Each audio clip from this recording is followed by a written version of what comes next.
పర్యవేక్షణ, తనిఖీలు, నిర్వహణ, మరమ్మతులకు సంబంధించి చట్టాన్ని చేసింది. ఈ చట్టం నిబంధనలను అమలు చేయడం డ్యామ్ యజమానుల చట్టబద్ధత బాధ్యత. అంటే డ్యామ్ యజమానులు అంటే తెలంగాణ రాష్ట్రంలో Srisailam, Nagarjuna Sagar, SRSP, Medigadda, Annaram, Sundilla or any other dam Telangana రాష్ట్ర ప్రభుత్వం యజమాని. కేంద్ర ప్రభుత్వం చేసిన చట్టం డ్యామ్ సేఫ్టీ యాక్ట్ 2021 ప్రకారం పర్యవేక్షించే బాధ్యత ఎన్డీఎస్ఏది. వాళ్ళు ఇచ్చిన సలహాలు, సూచనలు, వాళ్ళ ఆదేశాల మేరకు బాధ్యత నిర్వహించాల్సింది రాష్ట్రాలది. అందుకే 2022లో 2023లో జరిగిన ప్రమాదాన్ని తక్షణమే ఎన్డీఎస్ఏ విజిట్ చేసింది. 2022 కంటే ముందు ఏవైనా డ్యామ్లు కానీ ప్రమాదాలు కానీ ఏదైనా జరిగితే అప్పుడు ఈ చట్టమే లేదు, ఈ అథారిటీయే లేదు. ఈ అథారిటీని పార్లమెంట్ చట్టం చేసిందే డిసెంబర్ 30, 2021 నాడు. అది అమల్లోకి వచ్చి వాళ్ళు క్షేత్రస్థాయిలో పనిచేయడానికి ఎక్కడైనా ఒక చట్టం చేసిన తర్వాత అమలు చేసి క్షేత్రస్థాయిలో దాని ఆఫీసర్లను ఎగ్జిక్యూటివ్ ఆర్డర్స్ ఇచ్చుకోవడానికి కనీసం 3-4 నెలలను పడుతుంది కదా. సో 2022 నుంచి పనులు ప్రారంభించి 2023 అక్టోబర్లో తెలంగాణలో జరిగిన మేడిగడ్డ బ్యారేజ్ యొక్క ప్రమాదాన్ని వాళ్ళు తక్షణమే విజిట్ చేశారు. వాళ్ళు విజిట్ చేసి పూర్తిగా దీన్ని పరిశీలించి కొద్ది రోజుల్లోనే ప్రిలిమినరీ రిపోర్ట్ ఇచ్చారు, తర్వాత ఫుల్ రిపోర్ట్ ఇచ్చారు. దాంట్లో వాళ్ళు చెప్పింది ఏంది, ప్రాథమిక నివేదికలో 7వ బ్లాక్ పిల్లర్లు అక్టోబర్ 24 నాడు 19వ పిల్లరు దాదాపు 1.2 మీటర్లు కుంగిపోయింది. దీనికి ప్రధానమైన కారణం ప్లానింగు, డిజైనింగు, కన్స్ట్రక్షన్, మెయింటెనెన్స్ లోపాలు ఉన్నాయి, అందుకే పిల్లర్లు కూలిపోయినాయని.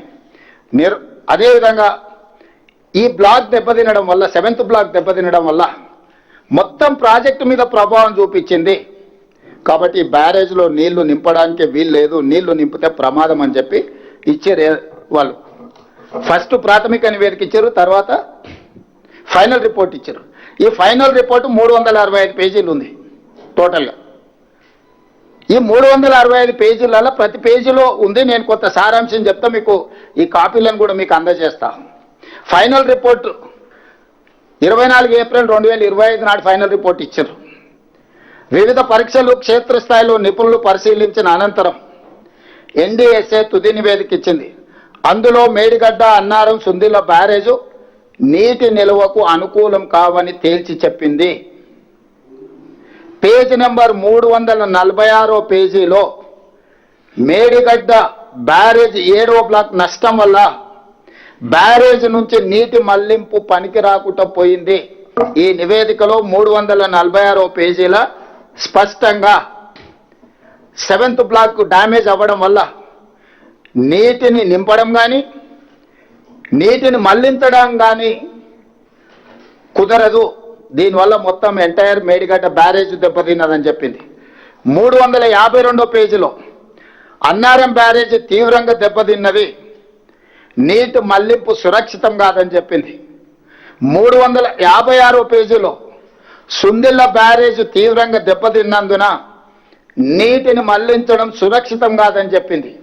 ఫైనల్గా ఎగ్జిక్యూటివ్ సమ్మరీలో 17th పాయింట్ 3 బ్యారేజీలు తీవ్ర నష్టాలను క్రోడీకరించింది, సమగ్ర పునరుద్ధరణ డిజైన్ అవసరమని స్పష్టం చేసింది. మొత్తం బ్యారేజ్ పటిష్టత, భద్రతపై సమగ్ర అంచనా వేసి ఇప్పుడున్న దుస్థితిని అరికట్టడానికి తక్షణ స్థిరీకరణ చర్యలను కూడా సిఫార్సు చేసింది ఇందులోనే. అంటే దీన్ని 3 బ్యారేజీలు నీళ్లు నింపడానికి కుదరదు. ఈ బ్యారేజీల నిర్మాణంలో చాలా లోపాలు ఉన్నాయి, వీటిని సరిదిద్దడానికి కూడా వాళ్ళు ఒక స్ట్రక్చరల్గా సజెషన్స్ ఇచ్చారు. ఏ విధంగా నిపుణులు అపాయింట్ చేయాలి, ఏ సంస్థలతో భూసార పరీక్షలు చేయించాలి, ఏ సంస్థల ద్వారా ఈ ప్రాజెక్టు యొక్క నాణ్యతను ఏ రకంగా చేయాలనో వాళ్ళు కంప్లీట్గా ఇచ్చారు.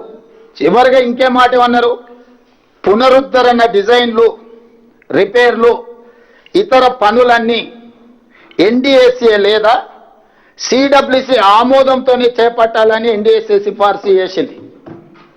నువ్వేది చేయాలన్నా మీ దగ్గర అపర మేధావులు ఉండొచ్చు, 80,000 పుస్తకాలు చదివిన వాళ్ళు ఉండొచ్చు, కిలాడి కమిటీ ఉండొచ్చు. ఈ కిలాడి కమిటీలు ఇచ్చే నివేదికలు లేకపోతే సూచనలతోనే మీరు ముందుకు వెళ్ళడానికి వీల్లేదు. ఎవరిచ్చే సూచనలు పాటించాలంటే ఎన్డీఎస్ఏ లేదా CWC central water commission committee ఈ ఇద్దరిని పరిగణలోకి తీసుకున్న తర్వాతనే మీరు ఏ పని చేసినా కూడా దీన్ని ముందుకు తీసుకెళ్లాలని స్పష్టంగా చెప్పింది. ఇదే ఆ నివేదిక. ఈ మొత్తం నివేదిక 365 పేజీలలో ఇచ్చిన నివేదికలో మొత్తం కూలంకషంగా సారాంశాన్ని మొత్తం వడబోసి సమస్యలతో పాటు సమస్యల పరిష్కారానికి అవసరమైన సూచనలన్నిటిని కూడా ఇచ్చింది. దీన్నే బైబిల్, దీన్నే ఖురాన్, దీన్నే భగవద్గీతగా భావించి తెలంగాణ సాగునీటి పారుదల శాఖ తూచా తప్పకుండా ఎక్స్పర్ట్స్ కమిటీని అపాయింట్ చేసి ఈరోజు ఆ ప్రాజెక్టును పునరుద్ధరించడానికి అహర్నిశలు మేము ప్రయత్నం చేస్తున్నాం. ఇప్పటికిప్పుడు వీళ్ళు వచ్చేసి లేదు ఇప్పుడు ఆడ నీళ్ళు పోతున్నాయి, వెనకటి కేసీఆర్ చెప్పాడు